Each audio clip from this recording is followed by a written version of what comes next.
انسان سے جن افعال کا صدور ہوتا ہے، جو کام انسان کرتا ہے دنیا میں، تو انسان اس کا فاعل بھی ہے، یعنی کام کرنے والا بھی انسان ہے اور خالق بھی ہے۔ اگر یہ بات معتزلہ کے مطابق نہ مانی جائے تو پھر یہ ماننا پڑے گا کہ جو شر کے کام انسان کرتا ہے تو گویا اس کا خالق خدا ہے، اور خدا کے بارے میں ہم یہ کیسے مان سکتے ہیں کہ خدا شر کا خالق ہے؟ وہ تو عادل حکیم ہستی ہے، شر کو خدا سے کیسے جوڑا جا سکتا ہے؟ یہ بھی دیکھیے، یہ فلسفیانہ تعمق ہے، اس کے سوا کوئی چیز بھی نہیں ہے۔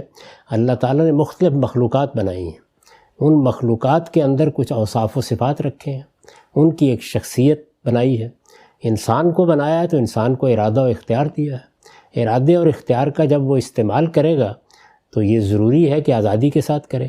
اگر ارادے و اختیار کا استعمال ضروری کے ساتھ نہیں ہے، اس کے ساتھ نہیں ہے، تو پھر وہ ارادہ و اختیاری کیا ہوا؟ یعنی وہ آزادی سے کرے گا تو اس سے شر وجود میں آ جاتا ہے۔ یعنی اس میں یہ تخلیق کی بحث بالکل پیمانی بحث ہے، اس کی کوئی حقیقت نہیں۔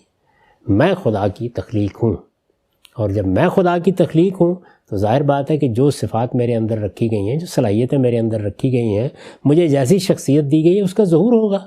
جب اس کا ظہور ہوگا تو افعال بھی صادر ہوں گے۔ لیکن کیا میں اپنے آپ بن گیا ہوں؟ کیا میری ہر چیز اصل خدا کی گرفت میں نہیں ہے؟ کیا اس کے اذن کے بغیر بھی میں کچھ کر سکتا ہوں؟ تو یہ ساری چیزیں بھی اسی طرح مانی جائیں گی۔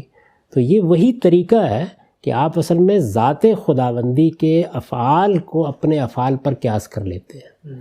اس قیاس سے ہر حال میں بچ کے رہنا ہے۔ تو ہمارے نزدیک تو اللہ تعالیٰ نے کوئی شر پیدا نہیں کیا، اللہ تعالیٰ نے انسان کو پیدا کیا ہے جو سراپا خیر ہے۔ اللہ تعالیٰ نے مخلوقات کو پیدا کیا ہے جو سراپا خیر ہے۔ ظاہر ہے کہ ان مخلوقات میں کچھ اوصاف رکھے ہیں، کچھ صفات رکھی ہیں، ان کو کہیں اختیار دیا، کہیں آزادی دی ہے۔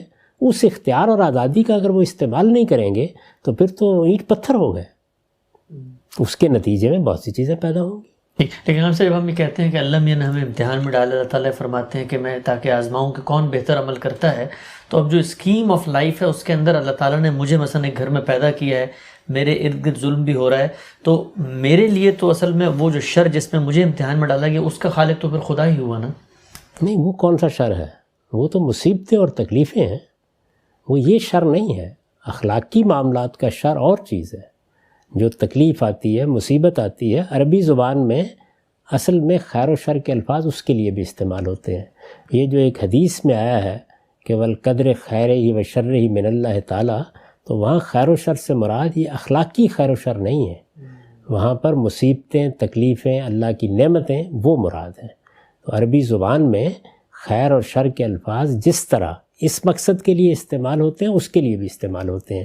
ہر جگہ سیاق دیکھ کے جاننا چاہیے کیا ہے۔ تو وہ چیزیں تو سب اللہ کی طرف سے آتی ہیں، اللہ کے اذن سے آتی ہیں۔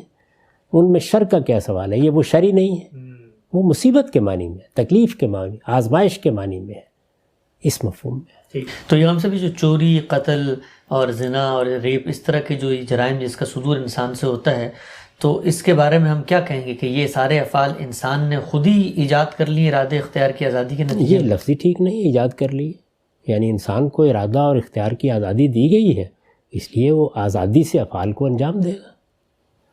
یعنی ایجاد کہاں کرنے ہیں بیٹھ کے؟ ایجاد تو وہ ہو گیا ہے۔ یعنی اس کی شخصیت جب اللہ تعالیٰ کی تخلیق کے کرشمے کے طور پر آ گئی، آپ باقی جانوروں کو دیکھیں، سب کے سب ایسے ہی ہیں۔ یعنی ہر ایک کی ایک جبلت ہے، ہر ایک کی ایک فطرت ہے، اس کے اوپر اس کو بنایا گیا ہے، اس کا ظہور ہونا شروع ہو جاتا ہے۔